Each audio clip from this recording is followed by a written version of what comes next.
Hello friends, welcome back to channel உங்கள் JRU. சூற காத்து காத்து காத்து என்ன பார்த்து சூற காத்து காத்து. ஸோ இன்றைக்கி நம்ம லோகேஷ் கனகராஜ் அவர்களை பற்றி பார்க்க போகிறோம். ஆமாங்க, நம்ம லோகேஷ் அவர்கள் இப்போ கூலி படத்தில் ஒர்க் பண்ணிகிட்டு இருக்காரு. நம்ம எல்லாத்துக்குமே அது தெரிஞ்ச விஷயம் தான். ஸோ அதுக்கு முன்னாடி ஒரு சூப்பரான ஒரு அப்டேட்டை கொஞ்சம் 2 மாதம் முன்னாடி கொடுத்துருந்தாரு. ஆமாங்க, அவருடைய எல்சியூ பற்றி நம்ம எல்லாத்துக்குமே தெரியும். ஸோ அந்த எல்சியூ எல்லாத்தையுமே ஒரு சின்ன ஒரு ஷார்ட் ஃபிலிமில் என்னால் அந்த ஒரிஜின் ஆஃப் அந்த கதையோட ஒரிஜினை கொடுக்க முடியும் அப்படின்னு சொல்லியிருந்தாரு. ஸோ அந்த ஷார்ட் ஃபிலிம் எப்போ ரிலீஸ் ஆக போகுது அப்படின்ற ஒரு நியூஸ் தான் இப்போ கொடுத்துருக்காங்க. ஆமாங்க, இந்த ஷார்ட் ஃபிலிம் வந்து பார்த்தீங்கன்னா March 14 ரிலீஸ் ஆக போகுது அப்படின்ற ஒரு நியூஸ் வந்து இப்போ பரவலாக போயிட்டுருக்கு. பட் ஆனால் அது உண்மையாக அப்படின்றது அவங்க அஃபிஷியலாக அப்டேட் கொடுத்தா தான் தெரியும். பட் ஆனால் அஃபிஷியல் அப்டேட் வரல. ஸோ சாப்டர் 0 அப்படின்ற மாதிரி இந்த ஷார்ட் ஃபிலிம் பேர் நம்ம எல்லாத்தையும் ஆல்ரெடி நம்ம நிறைய வீடியோஸ் பார்த்துருக்கோம் நம்ம சேனல்லையே.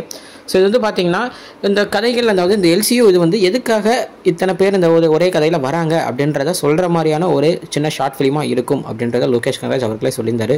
ஸோ நம்ம நரேன் அவர்களாக இருக்கட்டும், நம்ம காளிதாஸ், இந்த மாதிரி அந்த படத்தில் வர சின்ன கேரக்டர்ஸ் இருந்தாலும் முக்கியமான கேரக்டர்ஸ் அவங்கள வச்சே இந்த ஷார்ட் ஃபிலிம் வந்து ரெடி பண்ணியிருக்கிறதாகவும் சொல்லியிருக்காரு. ஸோ இந்த ஷார்ட் ஃபிலிம் வந்துட்டாலே என்ன, இந்த எல்சியோட கதை என்ன, எதுக்கு இத்தனை பேர் இந்த கதைக்குள்ளே ஜாயின் ஆகுறாங்க, இவங்க எல்லாருமே எப்படி ஒரே கதையில் ஜாயின் ஆகுறாங்க அப்படின்றத சூப்பராக நம்மளுக்கு கொடுத்துரும் அப்படின்னு தான் சொல்லணும். ஸோ இந்த இது வந்துட்டாலே தெரியும் லியோ 2 வரப்போதா இல்லையா அப்படின்றது இந்த ஷார்ட் ஃபிலிம் வச்சே நம்ம வந்து கண்டுபிடிச்சிக்கலாம். ஏன்னா ஷார்ட் ஃபிலிமில் ஒரு வேளை லியோவில் வர ப்ரெஃபரன்ஸஸோ லியோவில் வர கதையோ இதில் வந்தால் கன்ஃபார்ம் லியோ 2 வரதுக்கான வாய்ப்புகள் 100% இருந்து தான் ஆகணும்.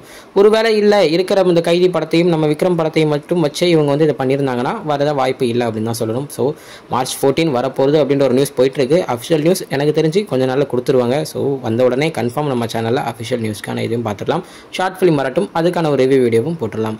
ஓகே ஃப்ரெண்ட்ஸ், இதுதான் இன்றைக்கி நம்ம லோகேஷ் கனகராஜ் அவர்களே சாப்டர் 0 ஷார்ட் ஃபிலிம் பற்றின ஒரு சின்ன வீடியோ. இன்னொரு வீடியோவில் வந்து பார்க்குறேன். அது வரைக்கும் உங்கள்கிட்ட நடைபெறுவது உங்கள் Jaswin. Bye friends. Next video மறக்காமல் நம்ம சேனலை சப்ஸ்கிரைப் பண்ணிக்கோங்க. பாய் பாய்.